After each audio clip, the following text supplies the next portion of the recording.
A single postage stamp. 6,000 men tested. One killer caught. How did one small piece of mail, one stamp, revolutionize criminal investigations in Sweden? How did mass DNA screening shift from a bold experiment to a legal benchmark? This is the story of Sweden's first mass DNA testing operation, and how forensic science changed Swedish law forever. Over the next 13 minutes, we'll walk through the science that made it possible, the court fight that shaped legislation, and the legacy still felt today. You'll see how the intersection of biology, law, and rights set a new standard in criminal justice. This is not sensationalism. This is forensics, method, and legal change. Before we begin, this video is created for educational purposes to examine forensic science advancements and their impact on criminal justice. We will focus on investigative techniques and legal implications. All information comes from public court records, official reports, and credible sources. There are no graphic descriptions of violence or speculation about motives. Viewer discretion is advised. Our goal is to learn from the science and the laws, not to dramatize suffering. Let's begin. To understand the Helén Nilsson case's breakthrough, we must first review DNA technology circa 1989, its evolution by 2004, and the legal and ethical environment for mass DNA testing in Sweden. In 1989, DNA profiling was still nascent. Most forensic DNA analysis relied on techniques such as RFLP, restriction fragment length polymorphism, which required relatively large, high-quality samples, often whole blood or tissue. Small, degraded fragments or trace material were difficult or impossible to analyze reliably. Forensic labs required more material than mere touch DNA or aged, degraded samples could provide.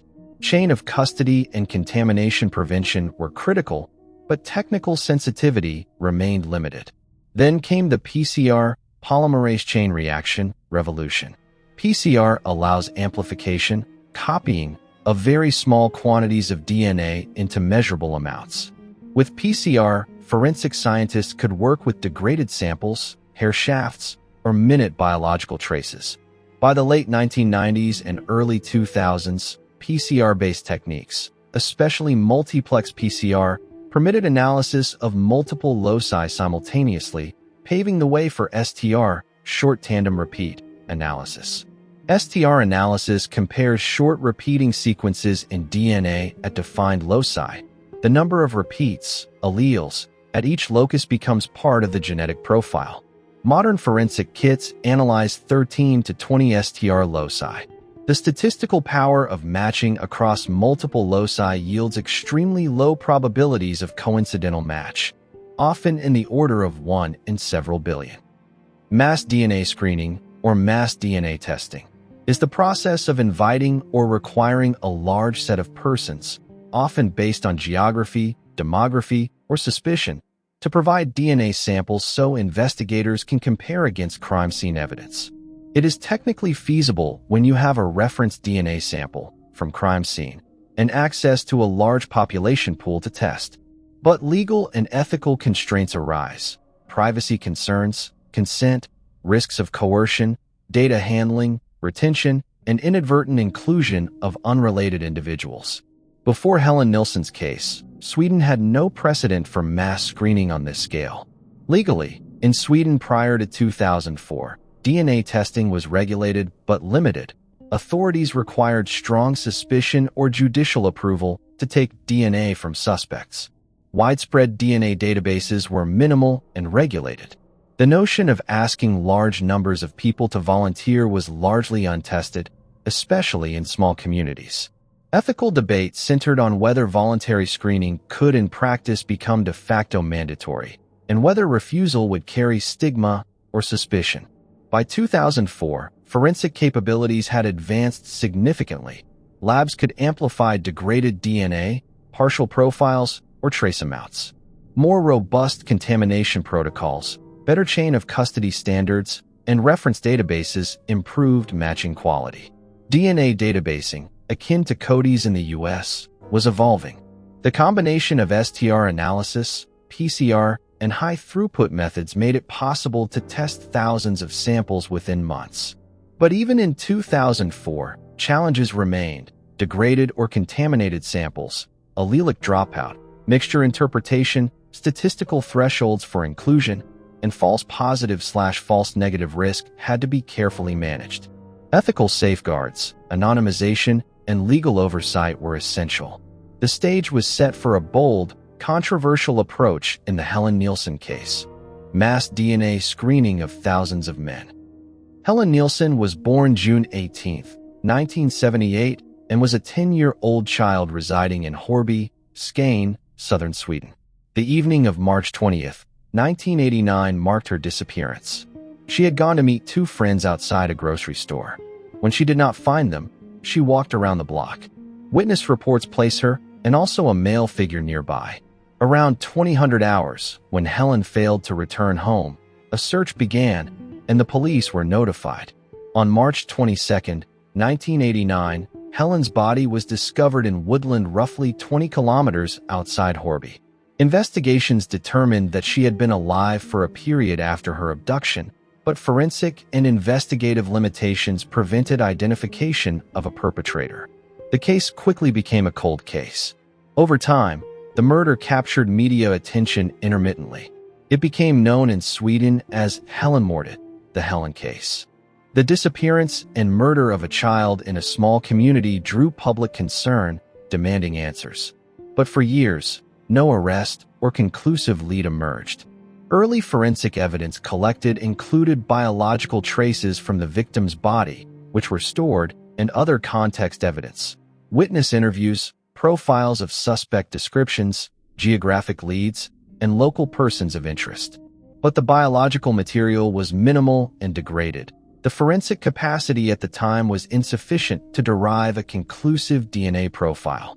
Because of limitations in technology and the lack of a compelling DNA match, the case languished for years. Investigators revisited leads occasionally, but during the 1990s no breakthrough occurred.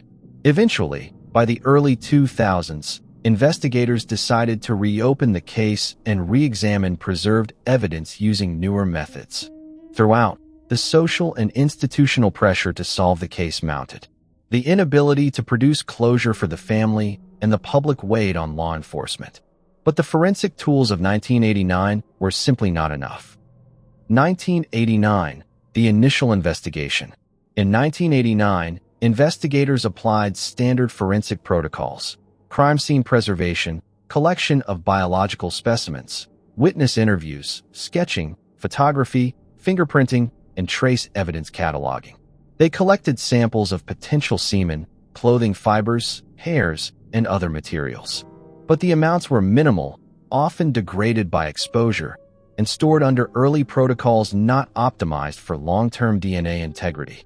Because the profile could not be resolved with available RFLP techniques, no conclusive suspect match emerged. Investigators also developed a suspect profile based on witness statements. 5 independent witnesses had observed a young man around the time and place of Helén's disappearance. One witness claimed he saw someone forcing a girl into a car, but the witness descriptions did not match later suspect descriptions. Despite following leads, interrogating local men, checking vehicle records, verifying alibis, the case failed to yield a suspect. Because evidence was weak and the DNA methods were too primitive, the case moved into cold status. 1990s, cold case period and DNA advances. During the 1990s, forensic DNA methods improved globally. PCR techniques matured, multiplex kits developed, contamination controls tightened. Forensic labs could revisit older cases. Institutions built long-term cold case units. Yet the Helén case remained unsolved. Investigators preserved the biological evidence, anticipating that one day, methods would catch up. They periodically resubmitted samples to improved labs. In the early 2000s, a decision was made to reopen and retest the stored semen sample using more sensitive techniques. In 2002, the case was formally reopened. Investigators reviewed all interviews, letters, tips, and re-evaluated persons previously considered. The preserved semen sample was sent to the Forensic Science Service in Birmingham, UK, for advanced analysis. Two earlier attempts failed to yield a usable profile. The third attempt using improved amplification succeeded, producing a partial DNA profile. With that profile as a reference, investigators faced a problem: how to find a matching individual in a rural area with many possible male residents. Traditional suspect testing was insufficient. They needed broader coverage. 2004. Mass screening decision and execution. The core breakthrough was the decision to perform a large-scale DNA screening of men in the region. Investigators compiled a list of approximately 29 men of particular interest, those who had previously been part of the investigation or had geographic or temporal links. The strategy was rolling: start close in geography, then expand outward. Over several months, the project expanded to test thousands of men in the area. Ultimately, more than 6,000 were invited to provide voluntary DNA samples. The screening was framed as voluntary to comply with Swedish law and avoid forced testing. But social pressure and community expectations arguably influenced compliance. Logistics were immense: coordinating buccal swab collection teams, lab throughput scheduling, anonymizing samples until matching, chain of custody documentation, and result validation. Each sample had to be logged, secured, and preserved. Strict contamination protocols were followed, using single-use swabs, gloves, sterile containers, blank controls, and double-blind handling. During the period, pattern interrupts were needed. What if the DNA match never came? Investigators had to manage expectations, publicity, and legal constraints.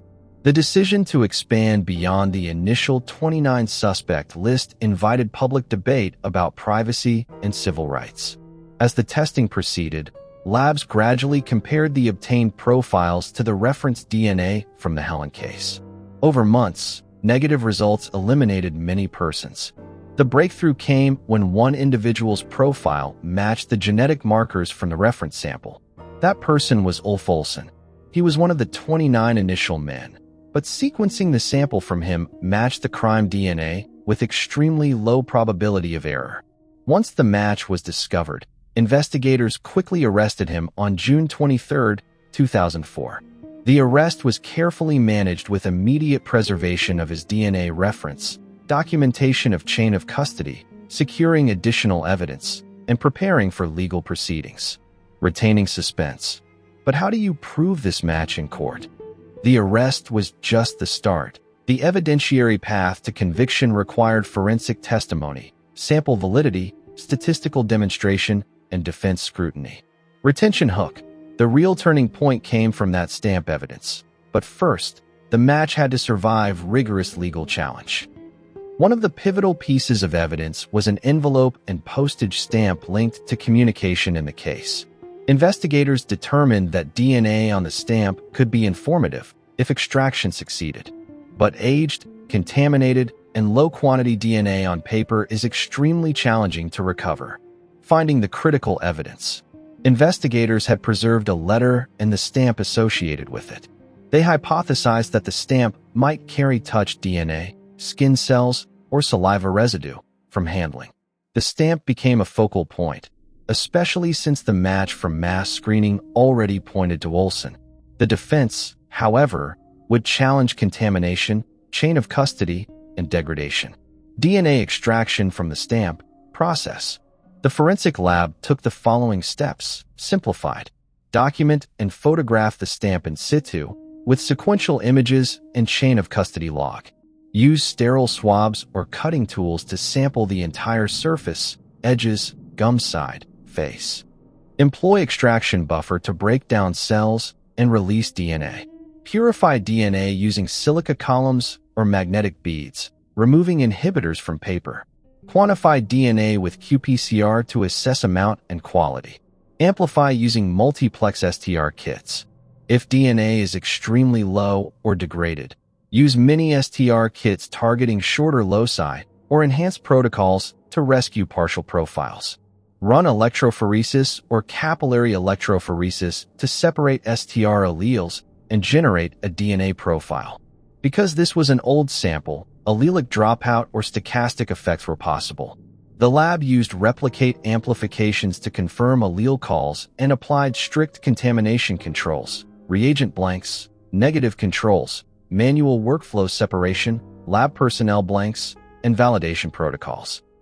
Matching process and statistical calculations. Once the stamp's DNA profile was generated, the lab compared it to Olson's reference sample. They examined allele concordance across multiple STR loci. Because this was a questioned versus reference match, not a database search, they computed match probabilities using allelic frequency databases for the Swedish population, adjusting for population substructure. The combined match probability, how likely an unrelated individual would share the same multi-locus profile, was reportedly 1 in 43 million.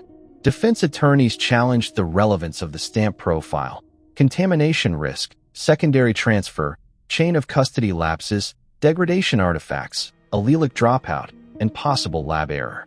Prosecution had to present forensic testimony to address these critiques. Court proceedings and forensic testimony.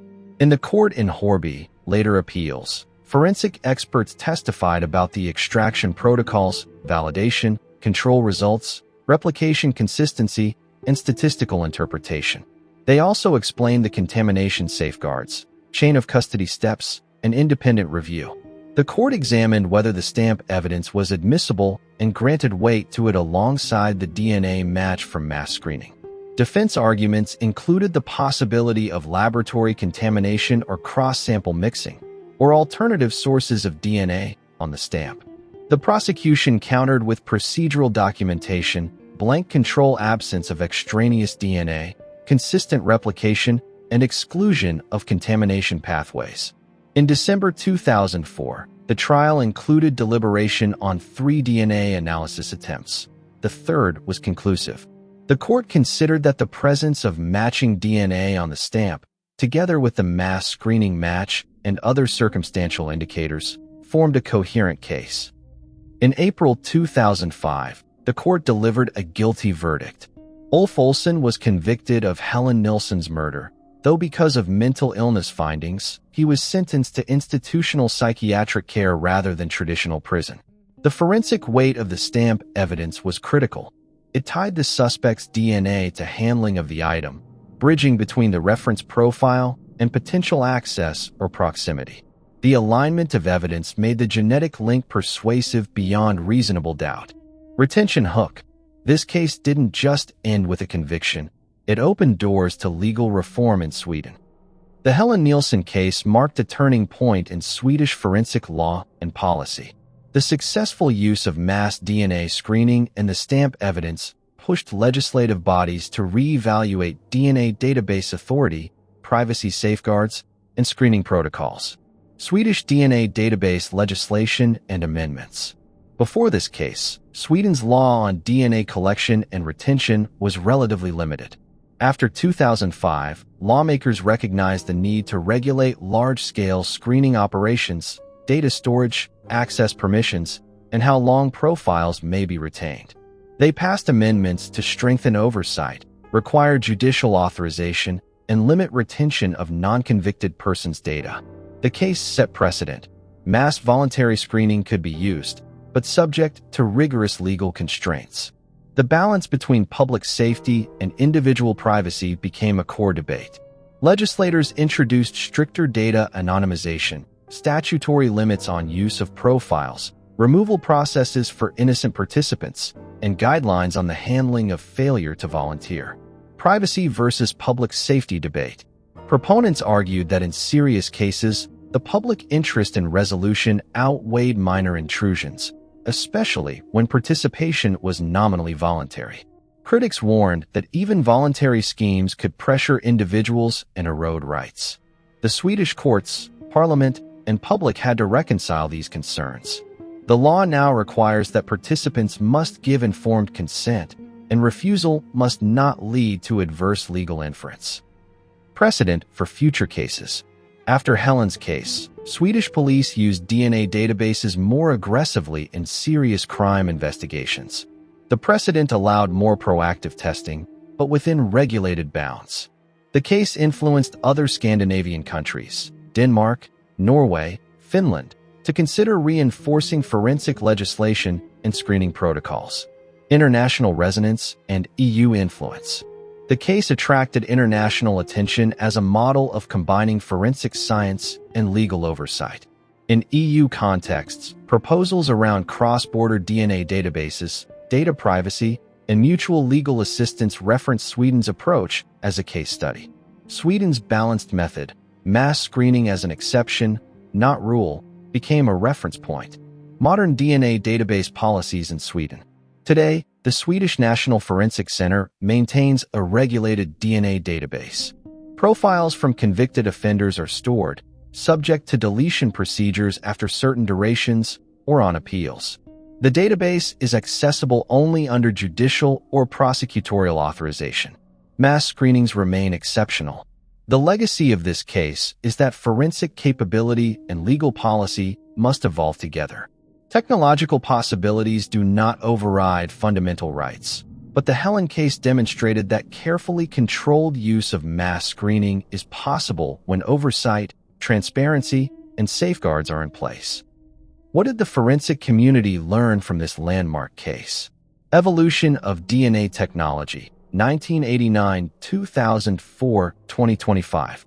The Helén case spanned a period of rapid growth in molecular biology. From RFLP, level limitations to PCR amplification and multiplex STR panels, the case underscores how incremental innovation enables leaps in case resolution capacity. Today, methods such as next-generation sequencing, SNP panels, and massively parallel sequencing push sensitivity and resolution further. Ethical and procedural standards refined. This case forced forensic labs and law enforcement to codify contamination protocols, evidence preservation, chain of custody rigor, blank controls, replication standards, and independent review. It served as a real-world stress test for labs and legal process to ensure that DNA evidence meets admissibility standards. Chain of custody and evidence preservation. Because the Helén case repurposed decades-old evidence, the stamp, preserved semen sample. It highlighted the importance of strict long-term storage practices, documentation, and labeling. Any lapse could undermine credibility in court. Mass screening protocols today. Modern mass screening efforts are more carefully limited, often focused only in narrow geographic or temporal windows. Participation is strictly voluntary. Samples are anonymized until a probabilistic match arises. Statistical thresholds for inclusion are high, and oversight by independent ethics committees is standard. The Helén case is often cited as the pilot for these protocols. Mixture interpretation, degraded or low-template DNA. Working with degraded or mixed DNA samples is a perennial challenge.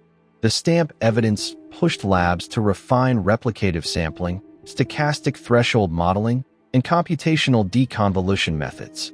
Today, probabilistic genotyping software helps interpret complex mixtures, but the fundamentals, validation, control data, and expert testimony, trace back to cases like Helén. Respecting rights in forensic context. Finally, the case highlighted that forensic science does not operate in a vacuum. Every technical advance invites legal, ethical, and human rights scrutiny. The balance between solving crime and preserving civil liberties must guide policy. Retention hook. When you see DNA evidence in court today, remember the journey that began with that postage stamp. Let's recap. This case began as a cold, tragic crime in 1989, constrained by the forensic limits of its time.